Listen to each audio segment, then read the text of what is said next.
Hello friends, welcome to my channel. Friends, आज हम बिहार दरोगा का जो सेट है, एडिटोरिया का सेट है, तो प्रैक्टिस सेट है सात नंबर का डिस्कशन करने वाले हैं। तो चलिए बिना देर के हुए डिस्कशन करते हैं।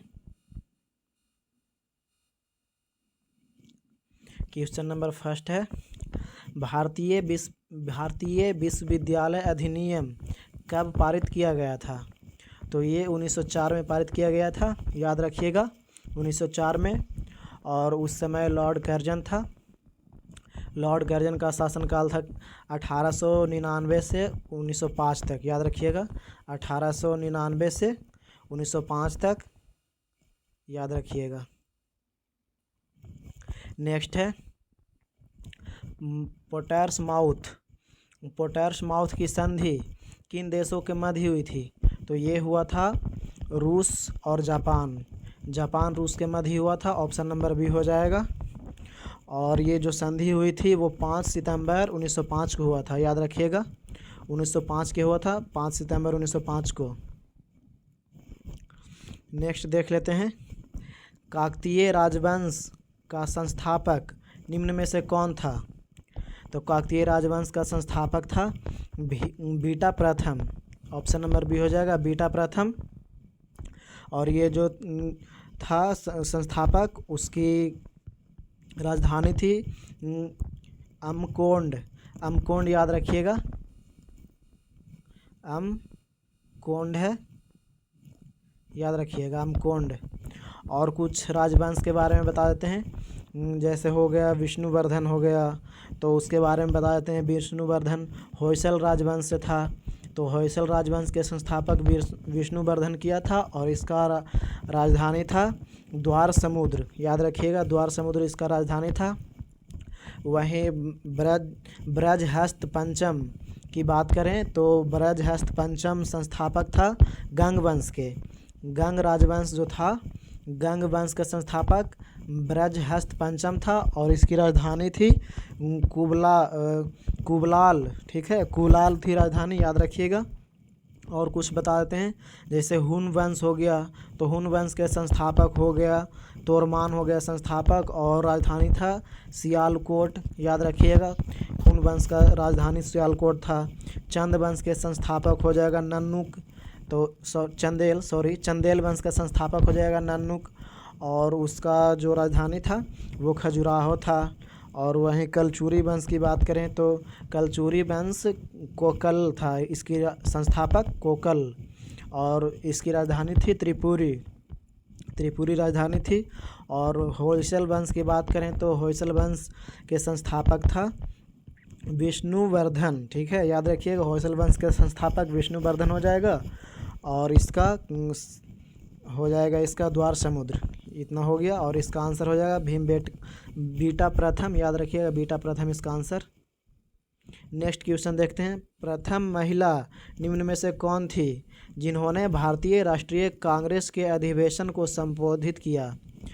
तो संबोधित करने वाले थे कादम्बिनी गांगुली, याद रखिएगा Kadambini Ganguly, option number 1 answer हो जाएगा।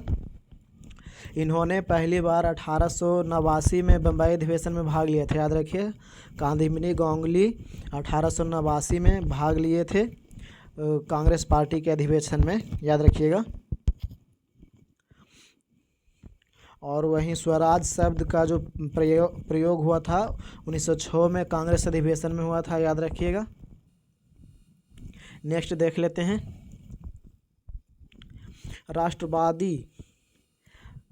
राष्ट्रवादी अहरार आंदोलन का संबंध निम्न में से किससे है? तो इसका आंसर हो जाएगा मजहरल हुक, ठीक है, इसका हो जाएगा इसका आंसर हो जाएगा ऑप्शन नंबर ए मजहरुल हक, इसका आंसर हो जाएगा ऑप्शन नंबर ए 5 का। नेक्स्ट देख लेते हैं, चंपारण सत्याग्रह के दौरान गांधी जी की जान की रक्षा निम्न में से किसने की थी? तो इसका आंसर बखत मियाँ हो जाएगा, बतख मियाँ, ऑप्शन नंबर बी बतख मियाँ। और वहीं चंपारण सत्याग्रह भारत में पहली बार गांधी जी किए थे 1917 में, याद रखिएगा। और ये बिहार राज्य में ही हुआ था, चंपारण में। और इसका जो कारण था वो 3 कठिया प्रथा था, यानी कि 3 नहीं, मतलब 20 कट्ठा में 3 कट्ठा पर नील की खेती अनिवार्य था, ठीक है। नील की खेती 20 कट्ठा में 3 कट्ठा पे, इस वजह से किए थे गांधी जी चंपारण सत्याग्रह। नेक्स्ट देख लेते हैं। अखिल भारतीय ट्रेड यूनियन कांग्रेस के प्रथम अध्यक्ष और प्रथम सचिव निम्न में से कौन थे? तो इसका हो जाएंगे लाला लाजपत राय और दीवान Chaman Lal. Option number C answer हो जाएगा। और अखिल भारतीय ट्रेड यूनियन की स्थापना की बात करें तो ये 1920 में स्थापना हुआ था इसका, 1920 में, याद रखिएगा, 1920 में।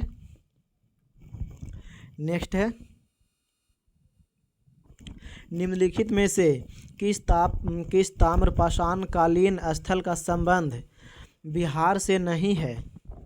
तो इसका खैराडीह, ठीक है, याद रखिए, खैराडीह जो है बिहार से संबंध नहीं है इसका। नेक्स्ट देख लेते हैं। हड़प्पा सभ्यता की लिपि की खोज कब की गई थी? तो हड़प्पा सभ्यता की लिपि खोज की गई थी 1853 में। ऑप्शन नंबर डी आंसर हो जाएगा, 1853, याद रखिएगा। नेक्स्ट देख लेते हैं। आबू पर्वत स्थित दिलवाड़ा के जैन मंदिर का निर्माण किस वंश के शासक ने किया था? तो इसका हो जाएगा चालुक्य वंश, ठीक है। ऑप्शन नंबर बी चालुक्य वंश, याद रखिएगा।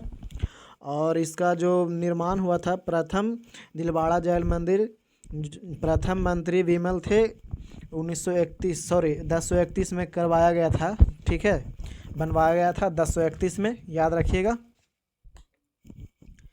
1031 में। नेक्स्ट देख लेते हैं। फ्रेंड्स, अगर आपको ये वीडियो अच्छा लगता है तो वीडियो को लाइक करें, चैनल को सब्सक्राइब करें और अपने दोस्तों के पास भी शेयर करें। वीडियो बनाने में बहुत मेहनत लगता है। नेक्स्ट देखते हैं। दिल्ली सल्तनत के किस शासक का मूल नाम उलूग खान था? तो इसका आंसर हो जाएगा Balban. Option number B Balban हो जाएगा, ठीक है, याद रखिएगा।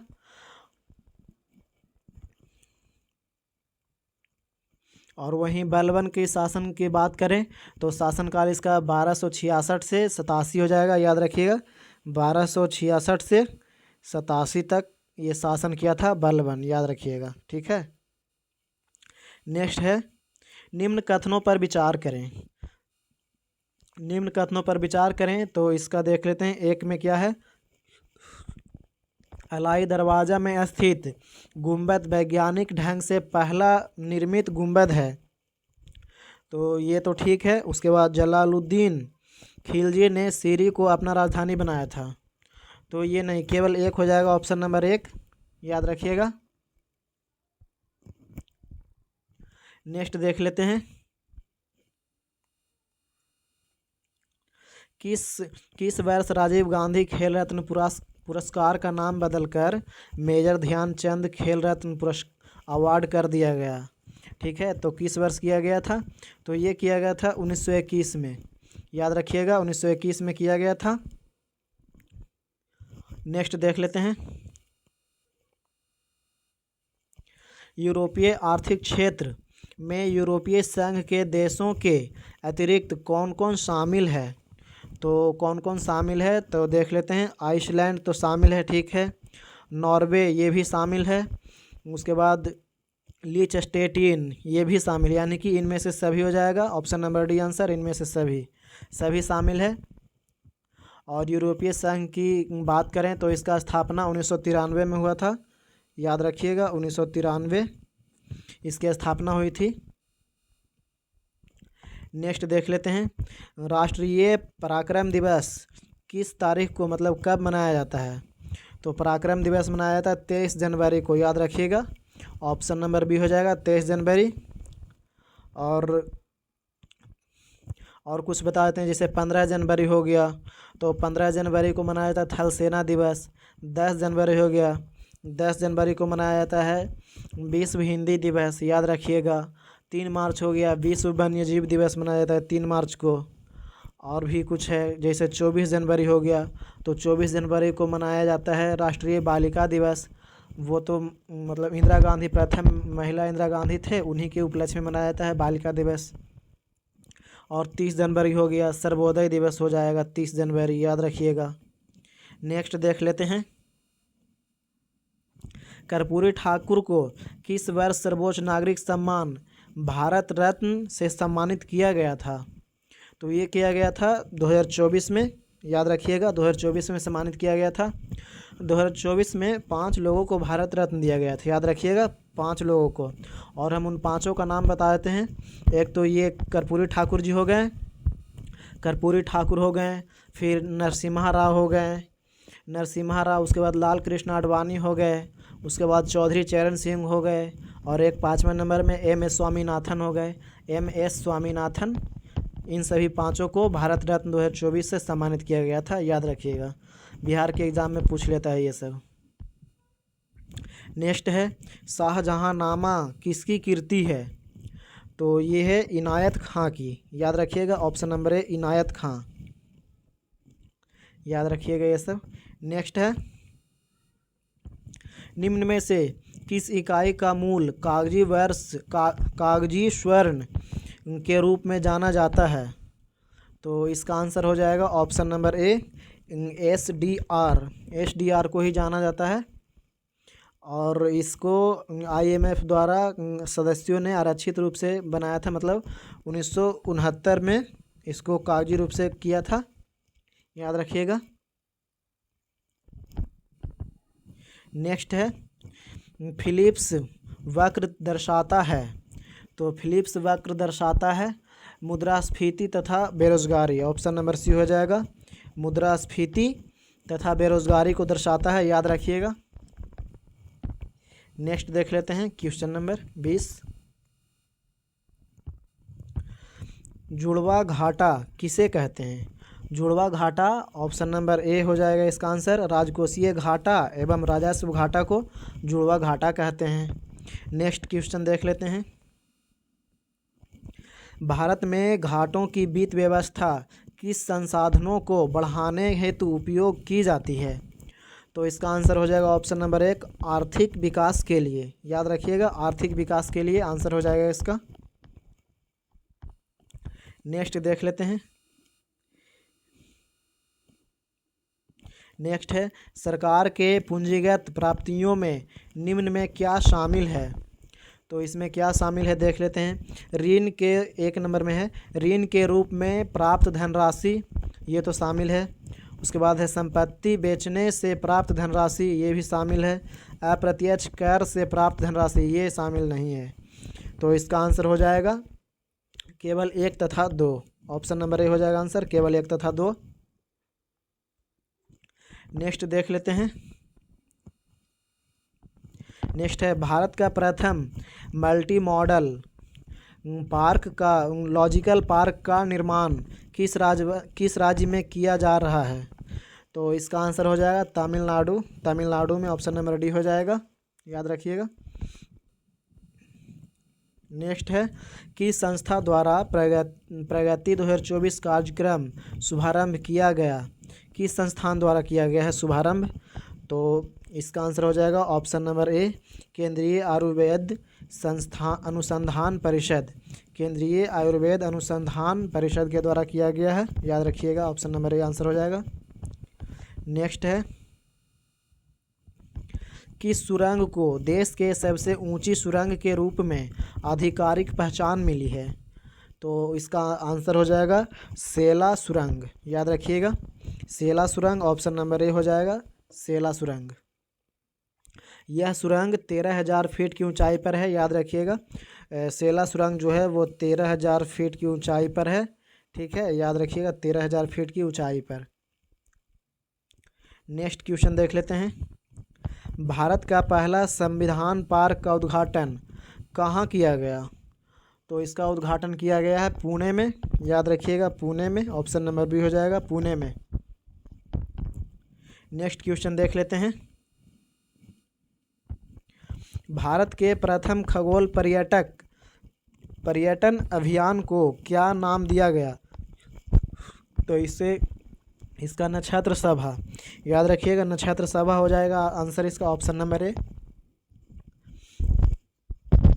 ये जो पर्यटन है नक्षत्र सभा, ये उत्तराखंड पर्यटन विकास परिषद के द्वारा स्टार्ट किया गया था, दिया गया था नाम, और ये उत्तराखंड में ही है। नेक्स्ट है, हाल ही में किस देश के द्वारा 6G लॉन्च किया गया है? तो ये जापान के द्वारा किया गया है, ऑप्शन नंबर बी आंसर हो जाएगा जापान, 6G लॉन्च करने वाला लॉन्च। नेक्स्ट क्वेश्चन देख लेते हैं। फ्रेंड्स, अगर आपको ये वीडियो अच्छा लगता है तो वीडियो को लाइक करें, चैनल को सब्सक्राइब करें और अपने दोस्तों के पास भी शेयर करें। नेक्स्ट है, हाल ही में कितने व्यक्तियों को वर्ष 2025 का पद्म विभूषण दिए जाने की घोषणा केंद्र सरकार द्वारा किया गया है? तो ये किया गया है 7 व्यक्तियों को, याद रखिएगा ऑप्शन नंबर ए हो जाएगा 7 व्यक्ति। उन 7 का हम नाम बता देते हैं क्योंकि ये 7 व्यक्ति बहुत ही इम्पोर्टेंट हैं। एक हैं दुब्बूर नागेश्वर रेड्डी, याद रखिएगा नागेश्वर रेड्डी एक हो गए। एक हैं न्यायमूर्ति जगदीश सिंह खेहर हैं, याद रखिएगा। और एक हैं कुतुबुद्दीन रजनीकांत लखिया, याद रखिएगा 3 हो गए। और एक हैं लक्ष्मी नारायण सुब्रमण्यम हो जाएंगे एक। और एक हैं वासुदेव नायर, और एक हैं ओसामा सुजुकी, और एक हैं शारदा सिन्हा भी इम्पोर्टेंट हैं क्योंकि ये बिहार से हैं और इनका मृत्यु हाल ही में हुआ था, शारदा सिन्हा का, याद रखिएगा। इन 7 को पद्म विभूषण दिया जाएगा, दिया गया है 2025 को ही। नेक्स्ट है, अंतर्राष्ट्रीय बुकर पुरस्कार 2024 किसने जीता है? तो ये जीता है जेनिक अपेनबेक, ऑप्शन नंबर सी हो जाएगा जेनिक अपेनबेक, याद रखिएगा। नेक्स्ट है, 10वां विश्व जल मंच का आयोजन कहाँ किया गया? तो इसका आंसर हो जाएगा बाली में, ऑप्शन नंबर ए बाली में किया गया है। नेक्स्ट क्वेश्चन देख लेते हैं। हाल ही में भारत और किस देश ने चाबहार बंदरगाह के संचालन के लिए 10 साल के अनुबंध पर हस्ताक्षर किए हैं? ठीक है, हस्ताक्षर किए हैं अनुबंध पे, याद रखिएगा। तो इसका आंसर हो जाएगा ईरान, ऑप्शन नंबर डी हो जाएगा आंसर इसका ईरान। नेक्स्ट क्वेश्चन देख लेते हैं। विश्व आर्थिक मंच के यात्रा एवं पर्यटन विकास सूचकांक 2024 में भारत की रैंकिंग क्या है? तो इसका रैंकिंग है 39 नंबर, ऑप्शन नंबर डी हो जाएगा रैंकिंग भारत का 39, याद रखिएगा। और शीर्ष देश की बात करें तो अमेरिका है नंबर 1 में। नेक्स्ट क्वेश्चन देख लेते हैं। कौन सा देश भारत की रुपे सेवा को शुरू करने की घोषणा की है? तो ये शुरू किया है, घोषणा किया है Maldives, option number A answer हो जाएगा मालदीव।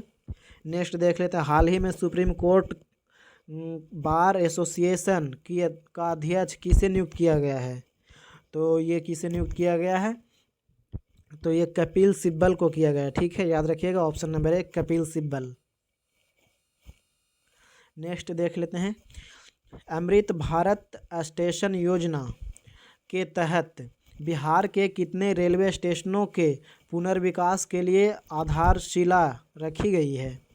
तो इसका आंसर हो जाएगा option number C 33 railway station को आधारशिला रखा गया है, पुनर्निर्माण किया जाएगा, पुनर्विकास। नेक्स्ट देख लेते हैं। किस टाइगर रिजर्व के पास दुनिया की पहली ब्लैक टाइगर सफारी की स्थापना की जाने की योजना बनाई गई है? तो इसका आंसर हो जाएगा option number C Similipal tiger reserve, याद रखिएगा सिमलीपाल टाइगर रिजर्व।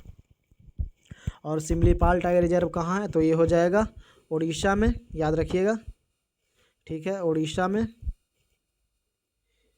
में है। और नेक्स्ट देखते हैं।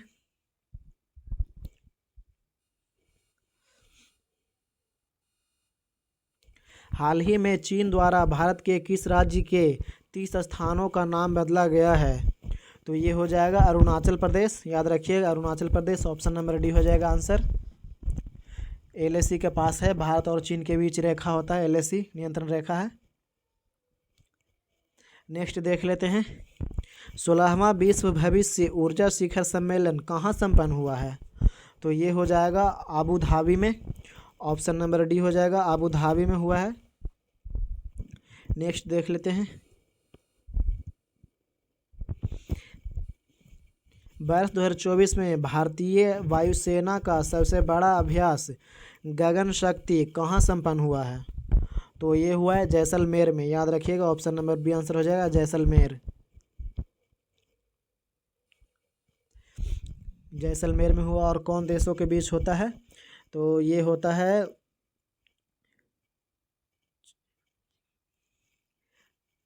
आयोजित किया जाता है जैसलमेर में, याद रखिएगा। पोखरण फील्ड के पास में होता है इसका आयोजित। नेक्स्ट है, किस रोग से होने वाली मौत को समाप्त करने के उद्देश्य से अफ्रीकी देश के सदस्य स्वास्थ्य मंत्रियों ने हाल ही में याओंडे घोषणा पत्र का समर्थन किया है? तो इसका हो जाएगा मलेरिया। ऑप्शन नंबर डी हो जाएगा आंसर इसका, मलेरिया। नेक्स्ट क्वेश्चन देख लेते हैं, किस ओलंपिक में 128 साल बाद क्रिकेट को शामिल किए जाने की घोषणा की गई है? तो इसका आंसर हो जाएगा B, option number Los Angeles 2028। Option number B हो जाएगा। नेक्स्ट हो जाएगा, नेक्स्ट क्वेश्चन देख लेते हैं, select the appropriate idioms phrase. तो इसका इडियम फ्रेज है किटी कॉर्नर। तो इसका आंसर हो जाएगा option number D, things located diagonally opposite each other. ये आंसर हो जाएगा ऑप्शन नंबर डी। नेक्स्ट देख लेते हैं, नेक्स्ट है, ये इसका अप्रोप्रिएट अपोजिट खोज बोल रहा है, ठीक है, याद रखिएगा अपोजिट। तो इसका अपोजिट हो जाएगा ऑप्शन नंबर बी हो जाएगा 44 का स्कॉलरली। स्कॉलरली का अपोजिट इग्नोरेंट हो जाएगा, ऑप्शन नंबर बी हो जाएगा, याद रखिएगा। और स्कॉलरली मतलब होता है विद्वतापूर्ण। नेक्स्ट है बीफिंग। तो इसका आंसर हो जाएगा बीफिंग का ऑप्शन नंबर डी, कंप्रीहेंसिबल, याद रखिएगा। ऑप्शन नंबर डी हो जाएगा कंप्रीहेंसिबल, ठीक है, ऑप्शन नंबर डी हो जाएगा। नेक्स्ट देख लेते हैं, मैं कलम से लिखता हूँ, इस वाक्य में कौन सा कारक है? तो इसका आंसर हो जाएगा करण कारक, याद रखिएगा। ऑप्शन नंबर बी, करण कारक। नेक्स्ट देख लेते हैं, नेक्स्ट है कालिंदी का पर्यायवाची क्या होगा? तो इसका हो जाएगा यमुना। ऑप्शन नंबर बी हो जाएगा यमुना।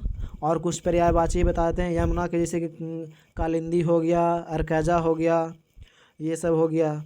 और वहीं लक्ष्मी की बात करें तो लक्ष्मी का पर्यायवाची कमला हो जाएगा, भारवई हो जाएगा, भारवी। और सरस्वती की बात करें तो सरस्वती का पर्यायवाची भारती हो जाएगा, शारदा हो जाएगा, ये सब याद रखिएगा। नेक्स्ट देख लेते हैं, वह बहुत मधुर गाता है, इसमें विशेषण शब्द का चयन करें, ठीक है। तो इसमें विशेषण हो जाएगा बहुत। ऑप्शन नंबर बी हो जाएगा आंसर, बहुत। नेक्स्ट देख लेते हैं, निम्नलिखित में कौन सा शब्द पुल्लिंग है? तो पुल्लिंग पूछ रहा है, तो इसका आंसर हो जाएगा नैराश्य, ठीक है, नैराश्य। ऑप्शन नंबर डी, नैराश्य आंसर हो जाएगा इसका।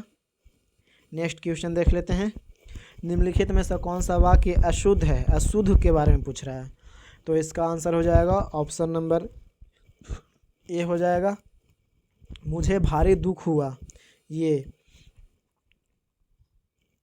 नेक्स्ट देख लेते हैं, अशुद्ध वाक्य इसका हो जाएगा मुझे बहुत दुख हुआ, इसका वाक्य शुद्ध हो जाएगा। नेक्स्ट देख लेते हैं, क्वेश्चन नंबर 51, निम्नलिखित कथनों में से कौन सा कथन सत्य है? तो कौन सा कथन सत्य है? तो देख लेते हैं, गर्म जलधारा प्रायः भूमध्य रेखा से ध्रुवों की ओर चलती है। तो ये तो ठीक है। उसके बाद है ठंडी जलधारा उच्च अक्षांशों से निम्न अक्षांशों की ओर बहने वाली जलधारा है। ये भी ठीक है। कॉरियोलिस बेल के प्रभाव के कारण जलधाराएं उत्तरी गोलार्ध में अपनी बाईं ओर तथा दक्षिणी गोलार्ध में अपनी दाईं ओर प्रवाहित होती है। नहीं, तो ये गलत है। आंसर इसका हो जाएगा केवल ऑप्शन नंबर 1, केवल 1 तथा 2, ये आंसर हो जाएगा। नेक्स्ट क्वेश्चन देख लेते हैं। तस्मान सागर तथा दक्षिणी सागर को जोड़ने वाली जल संधि निम्नलिखित में से कौन सा है? तो इसका आंसर हो जाएगा बॉस जल संधि। याद रखिएगा, बॉस जल संधि, ऑप्शन नंबर डी, बॉस जल संधि। और कुछ जल संधि बता देते हैं जो कि जोड़ता है, जैसे कि हो जाएगा टोकरा जल संधि, ये पूर्वी चीन सागर एवं प्रशांत महासागर में जोड़ता है, याद रखिएगा। और कुछ है जैसे कि कुक जल संधि हो जाता है, तो ये कुक जल संधि दक्षिणी प्रशांत महासागर में है।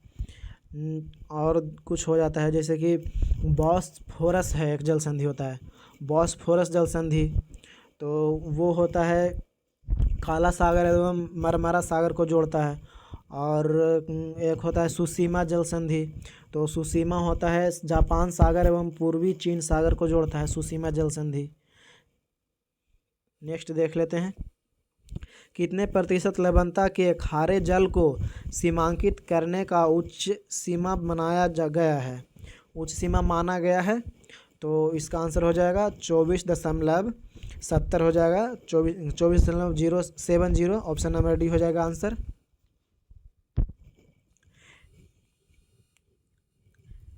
निम्नलिखित में से कौन एशिया की सबसे बड़ी मीठे पानी की गोखुर झील है? तो इसका आंसर हो जाएगा कांवर झील, याद रखिएगा, कांवर झील, ऑप्शन नंबर बी। कांवर झील ये बिहार में ही है, बेगूसराय में, याद रखिएगा। नेक्स्ट है तंबाकू की पत्तियों को सुखाने की प्रक्रिया को क्या कहा जाता है? तो तंबाकू की पत्तियों को सुखाने की प्रक्रिया को क्यूरिंग कहा जाता है, याद रखिएगा, curing, option number A answer हो जाएगा, क्यूरिंग। नेक्स्ट है देश में पहला लौह इस्पात कारखाना कब स्थापित किया गया था? तो ये 1874 में किया गया था, याद रखिएगा, 1874, ऑप्शन नंबर ए हो जाएगा, 1874 देश में पहला इस्पात कारखाना। नेक्स्ट है निम्नलिखित में से कौन सा उष्णकटिबंधीय घास का मैदान नहीं है? तो कौन सा घास का मैदान उष्णकटिबंधीय घास का मैदान नहीं है? तो ये हो जाएगा इसका आंसर पैम्पास, याद रखिएगा, पैम्पास, ऑप्शन नंबर ए आंसर हो जाएगा। कुछ घास के मैदान बता देते हैं, जो जैसे कि सवाना हो गया, ये पूर्वी अफ्रीका में होता है, सवाना अफ्रीका में है। कंपोज हो जाएगा, ये कंपोज, तो कंपोज हो जाएगा, ये ब्राज़ील में है। सवाना तो बता ही दिए हैं कि अफ्रीका में है। और लानोज हो गया, तो ये वेनेजुएला में है, ये सब याद रखिएगा। नेक्स्ट देख लेते हैं। किस वर्ष 2011 के जनगणना के अनुसार सर्वाधिक दशकीय वृद्धि वाले केंद्र शासित प्रदेश कौन सा है? तो इसका हो जाएगा option number C, option number C हो जाएगा दादरा नागर हवेली, याद रखिएगा, दादरा नागर हवेली। और नेक्स्ट देख लेते हैं। विश्व आपदा नियंत्रण दिवस निम्नलिखित में से किस तिथि को मनाया जाता है? तो ये मनाया जाता है 13 अक्टूबर को, याद रखिएगा, 13 अक्टूबर को मनाया जाता है। कुछ दिवस बता देते हैं, जैसे कि 16 अक्टूबर हो गया, तो 16 अक्टूबर को विश्व खादी दिवस मनाया जाता है 16 अक्टूबर को। और फिर 16 सितंबर हो गया तो ओजोन दिवस मनाया जाता है। फिर 19 नवंबर हो गया तो 19 नवंबर को विश्व शौचालय दिवस मनाया जाता है। 14 दिसंबर हो गया तो राष्ट्रीय ऊर्जा संरक्षण दिवस मनाया जाता है 14 दिसंबर को। और 14 नवंबर हो गया तो बाल दिवस मनाया जाता है। नेक्स्ट देख लेते हैं। कावला वन्य जीव अभयारण्य किस राज्य में स्थित है? तो ये है तेलंगाना में, याद रखिएगा। ऑप्शन नंबर बी आंसर हो जाएगा तेलंगाना। और कुछ वन्यजीव अभयारण्य बता देते हैं जो कि स्थित है। तो एक है मतलब कैमूर वन्यजीव अभयारण्य हो जाएगा जो बिहार में है, कैमूर, याद रखिएगा। कैमूर हो गया। उसके बाद फिर बोहर अभयारण्य वो पंजाब में है। और फिर कुंभलगढ़ अभयारण्य हो गया, ये राजस्थान में है, याद रखिएगा ये सभी। नेक्स्ट देख लेते हैं।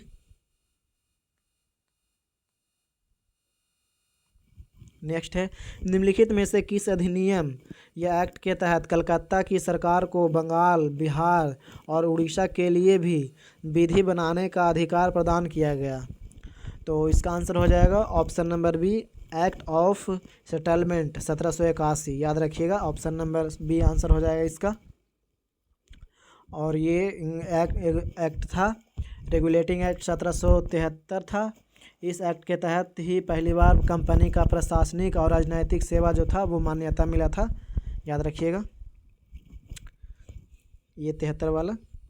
नेक्स्ट है, संविधान के प्रारूप समिति का गठन कब किया गया था? तो इसका गठन किया गया था 29 अगस्त 1947, याद रखिएगा। 29 अगस्त 1947 को गठन किया गया था। और 13 दिसंबर की बात करें तो 13 दिसंबर को जवाहरलाल नेहरू द्वारा उद्देश्य प्रस्ताव पेश किया गया था, 13 दिसंबर को, याद रखिएगा। और फिर वहीं 22 जनवरी की बात करें तो 22 जनवरी को जवाहरलाल नेहरू द्वारा पेश किया गया और उद्देश्य जो पेश किए थे उसका स्वीकृति मिल गया था 22 जनवरी 1947 को। और ये 13 दिसंबर 1946 को पेश किया गया था, याद रखिएगा। और ये इसका 29 अगस्त 47 दिसंबर, यहाँ 46 होना चाहिए, 46 यहाँ पे लिखा हुआ है ना। तो नेक्स्ट देख लेते हैं। भारतीय संविधान में राष्ट्रपति के निर्वाचक मंडल की व्यवस्था निम्नलिखित में से किस संविधान संशोधन से लिया गया है?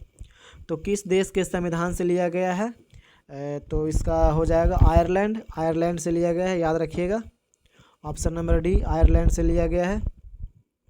आयरलैंड से और कुछ लिया गया है, जैसे नीति निर्देशक सिद्धांत हो गया, आयरलैंड से लिया गया है। और वहीं संयुक्त राज्य अमेरिका की बात करें तो अमेरिका से लिया गया, प्रस्तावना हो गया। फिर मौलिक अधिकार हो गया, ये लिया गया है। और फिर संविधान का सर्वोच्चता लिया गया है, न्यायपालिका ये सब लिया गया है। दक्षिण अफ्रीका की बात करें तो संविधान संशोधन की प्रक्रिया दक्षिण अफ्रीका से लिया गया है। और फिर उसके बाद है राज्यसभा के सदस्यों का निर्वाचन भी दक्षिण अफ्रीका से ही लिया गया है। नेक्स्ट देख लेते हैं, संविधान के किस भाग में संघ राज्य क्षेत्र का उल्लेख किया गया है? तो ये किया गया है भाग 8 में, ऑप्शन नंबर बी हो जाएगा, याद रखिएगा। और भाग 8 में ही किया गया है। इसका कुल भारतीय भाषा 22 कुल भाग है, 22 भाग है, याद रखिएगा। ऐसे फिर वर्तमान में 22 भाग है। और भाग 5 में संघ है, भाग 5 में संघ है। इसका अनुच्छेद 52 से 151 तक है, भाग 5। और भाग 8 जो है वो राज्य क्षेत्र है, याद रखिएगा, राज्य क्षेत्र भाग 8। और फिर भाग 9 बता देते, पंचायत हो जाएगा भाग 9। और भाग 11 में संघ और राज्य के बीच संबंध है, याद रखिएगा, संघ और राज्य के बीच संबंध भाग 11 में। नेक्स्ट देख लेते हैं, भारतीय संविधान के किस अनुच्छेद में अल्पसंख्यकों को अपने धर्म के प्रसार हेतु शिक्षण संस्थानों की स्थापना का अधिकार है? तो इसका आंसर हो जाएगा ऑप्शन नंबर डी, अनुच्छेद 30 के तहत, याद रखिएगा, अनुच्छेद 30 के तहत।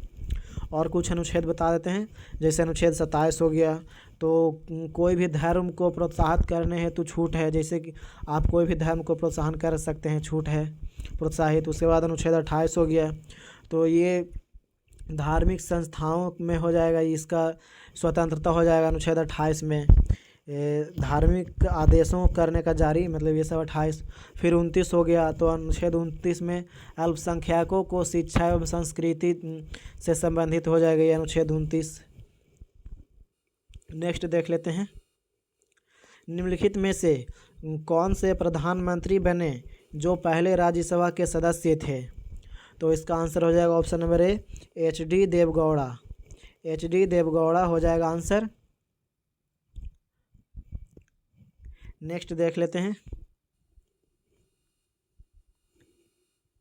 नेक्स्ट है, निम्नलिखित में से किस 3 राज्यों के राज्यसभा में सदस्यों की संख्या समान है? तो इसका आंसर हो जाएगा option number B. Option number B केवल 2, 3 तथा 5। याद रखिएगा, आंध्र प्रदेश, मध्य प्रदेश और गुजरात, याद रखिएगा।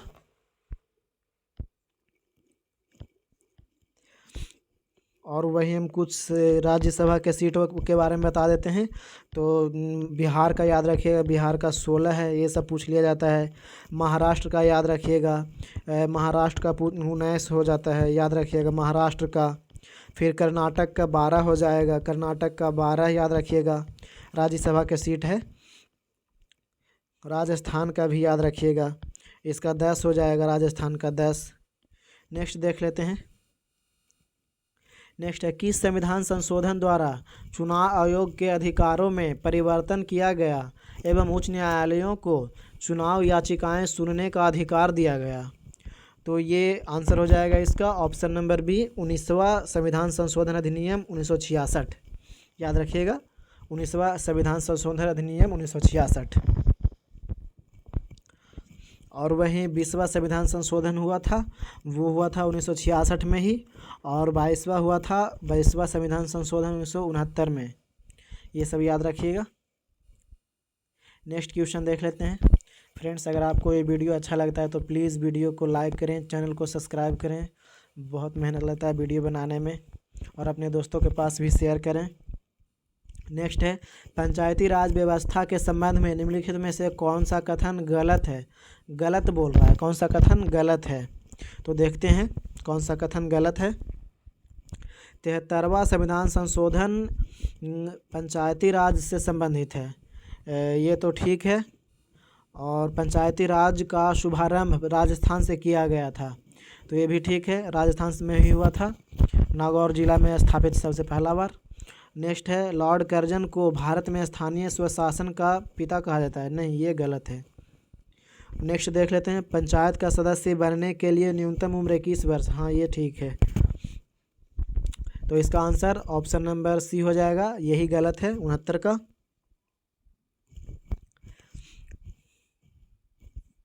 पंचायती राज से कुछ समिति है, उसके बारे में बता देते हैं। जैसे बलवंत राय मेहता समिति हो गया 1957, और अशोक मेहता समिति 1977 हो गया, जीवी के राय समिति 1985 हो गया, और फिर एल.एम. सिंघवी समिति 1986 हो गया।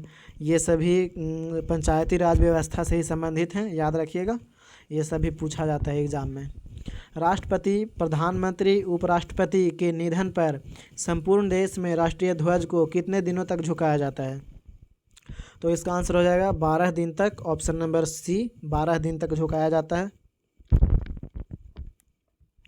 और जबकि पूर्व राष्ट्रपति, प्रधानमंत्री एवं उपराष्ट्रपति की बात करें तो 7 दिन के लिए झुकाया जाता है। जैसे कि जो रिटायर हो गए थे, मतलब राष्ट्रपति से हट गए हैं, उपराष्ट्रपति से हट गए, उनके लिए 7 दिन, और जो वर्तमान में हैं अगर उनका निधन होगा तो 12 दिन के लिए झंडा को झुकाया जाएगा।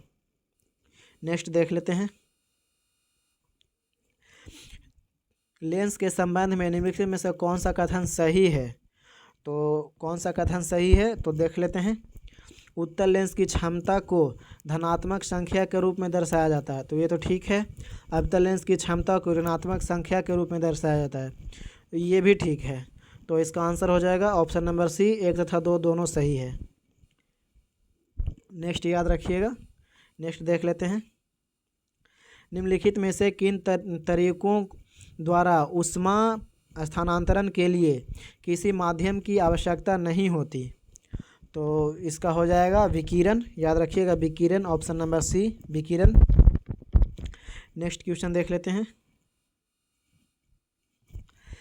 किसी धारावाही चालक से जुड़े चुंबकीय क्षेत्र की दिशा ज्ञात करने के लिए निम्नलिखित में से किस नियम का उपयोग किया जाता है?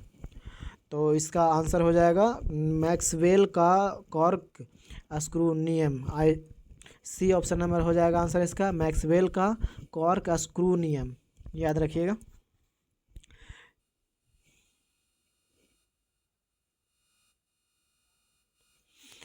निम्नलिखित में से कौन सा कथन सही है? तो कौन सा कथन सही है देख लेते हैं। ये एक में है रोलिंग घर्षण शर्पी घर्षण से अधिक होता है, तो ये तो गलत है। नेक्स्ट देख लेते हैं, द्रवों द्वारा लगाए गए घर्षण बल को कर्षण ड्रैग कहा जाता है, तो ये ठीक है 2 वाला, तो ऑप्शन नंबर बी हो जाएगा, केवल 2 सही है। नेक्स्ट देखते हैं, ध्वनि तरंगों के उत्पादन और संचरण के अध्ययन को क्या कहा जाता है? तो इसे कहा जाता है अकॉस्टिक्स, ऑप्शन नंबर डी हो जाएगा इसका आंसर, अकॉस्टिक्स। और कुछ देख लेते हैं, जैसे कि फोटोनिक्स हो गया, तो फोटोनिक्स का प्रकाश एवं अन्य दीप्तिमान ऊर्जा अध्ययन के लिए किया जाता है। और देख लेते हैं एस्ट्रोफिजिक्स हो गया, तो एस्ट्रोफिजिक्स के लिए अंतरिक्ष विज्ञान की शाखा है और इसे ब्रह्मांड को समझने के लिए किया जाता है। भौतिक और रासायनिक विज्ञान को नियम लागू करता है, ये याद रखिएगा।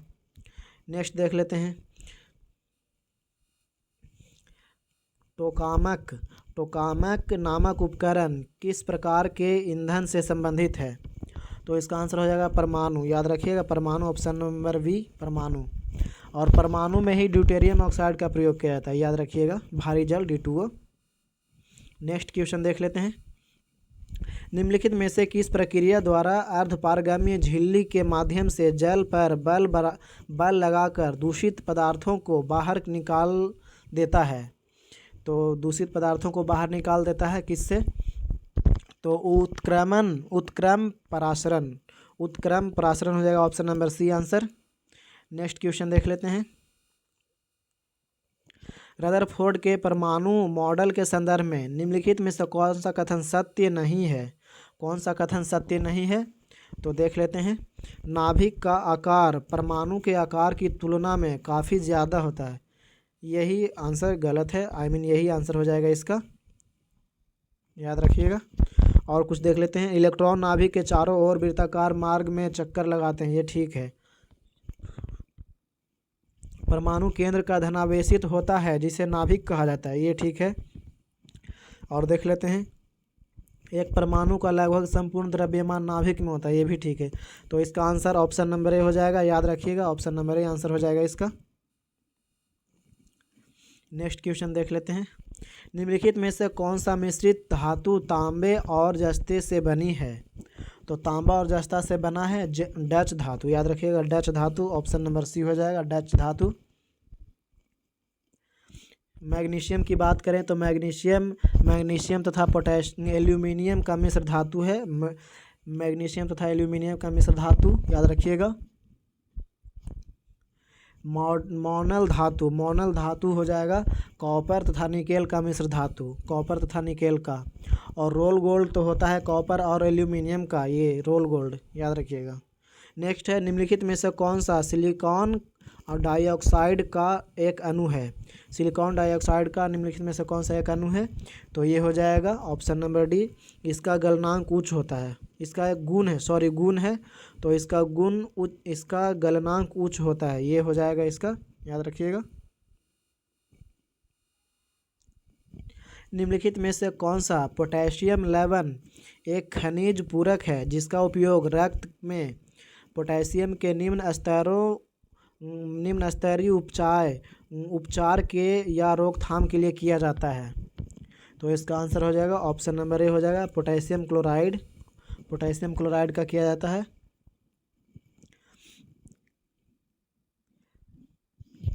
पोटेशियम नाइट्रेट का KNO3 होता है, याद रखिएगा, फॉर्म सूत्र KNO3 पोटेशियम नाइट्रेट का। नेक्स्ट देख लेते हैं, वह प्रक्रिया जिसमें धातुओं को उसके अयस्कों द्वारा गलनांक बिंदु से अधिक गर्म करने के निष्कर्षण किया जाता है, अधिक गर्म करके निष्कर्षण किया जाता है, क्या कहलाता है? तो इसका आंसर हो जाएगा, इसका आंसर ऑप्शन नंबर बी हो जाएगा, प्रगलन, याद रखिएगा, प्रगलन। नेक्स्ट देखते हैं एल्डिहाइड समूह का रासायनिक सूत्र क्या होता है। देखिए पूछ दिया ना, रासायनिक सूत्र भी पूछता है। तो ऑप्शन नंबर डी हो जाएगा इसका -CHO, याद रखिएगा। नेक्स्ट देख लेते हैं निम्नलिखित में से किसकी उपस्थिति के कारण पीतल का रंग हवा में फीका पड़ जाता है। तो ये किसकी उपस्थिति के कारण हो जाता है? तो हाइड्रोजन सल्फाइड, याद रखिएगा option number B hydrogen sulphide. Next देखते हैं निम्नलिखित में से कौन सा कथन यौगिकों के बारे में सत्य नहीं है। तो कौन सा कथन सत्य नहीं है देख लेते हैं। प्रत्येक नए पदार्थ की रचना हमेशा निर्धारित होती है, ठीक है। घटकों को केवल रासायनिक या विद्युत रासायनिक अभिक्रियाओं द्वारा अलग किया जा सकता है, ये भी ठीक है। तत्व नए यौगिकों को बनाने के लिए अभिक्रिया करते हैं, ये भी ठीक है। तो अब तो एक ही ऑप्शन बचा, तो यही आंसर हो जाएगा। यौगिकों में एक परिवर्तनशील संरचना होती है, ये ऑप्शन नंबर डी इसका आंसर हो जाएगा, याद रखिएगा option number D. Next question देख लेते हैं।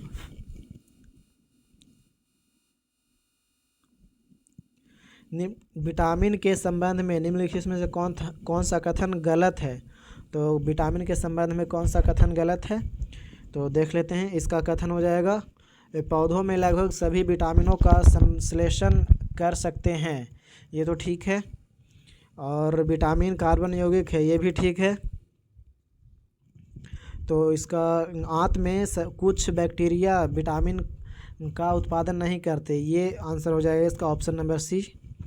नेक्स्ट देख लेते हैं।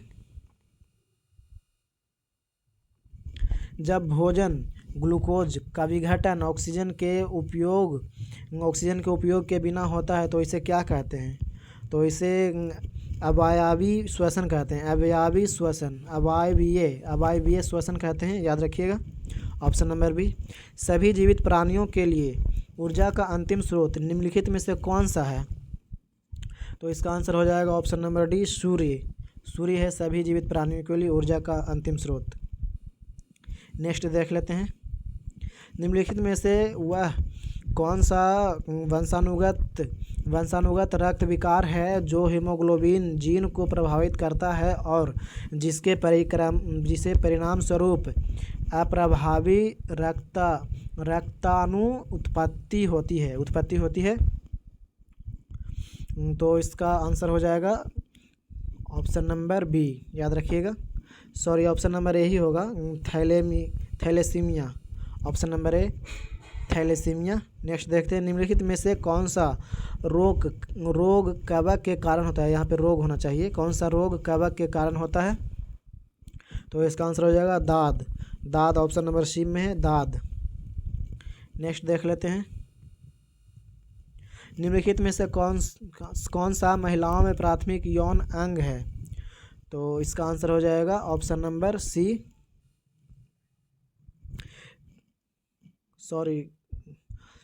और इसका आंसर हो जाएगा ऑप्शन नंबर सी अंडाशय, ये हो जाएगा।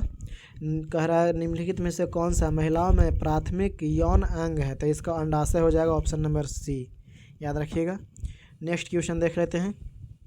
कोशिका में भरे जाने वाले तरल पदार्थ मैट्रिक्स को क्या कहते हैं। तो मैट्रिक्स को कहते हैं साइटोप्लाज्म, याद रखिएगा साइटोप्लाज्म, ऑप्शन नंबर सी हो जाएगा, साइटोप्लाज्म कहते हैं। नेक्स्ट देखते हैं। कौन सा जटिल स्थायी पादप उत्तक है। तो इसका आंसर हो जाएगा xylem, option number A xylem ही जटिल स्थायी उत्तक है, जाइलम, याद रखिएगा। जाइलम के द्वारा पेड़ में जल और लवण ये सब ले जाता है और फ्लोएम के द्वारा फल को इधर उधर जो खाना बनाता है पेड़ इधर उधर पहुंचाता है सभी पत्तियों में। नेक्स्ट है। निम्नलिखित में से कौन सा कोशिकांग अंतःकोशिकीय परिवहन के लिए मार्ग और निर्माण सतह दोनों के रूप में कार्य करता है। तो दोनों के रूप में कार्य करता है, तो इसका हो जाएगा endoplasmic reticulum, option number D हो जाएगा एंडोप्लाज्मिक रेटिकुलम। नेक्स्ट क्वेश्चन देखते हैं। जटिल खाद्य पदार्थ किसकी सहायता से तरल पदार्थों में टूट जाता है। तो ये एंजाइम की सहायता से टूटता है। ऑप्शन नंबर बी आंसर हो जाएगा, एंजाइम की सहायता से। याद रखिएगा, एंजाइम की सहायता से। फ्रेंड्स, अगर आपको मैथ का भी सॉल्यूशन चाहिए तो फिर कमेंट में लिखें, तो हम सॉल्यूशन दे देंगे। Thank you friends, thank you for watching. जय हिंद। मिलते हैं नेक्स्ट वीडियो में।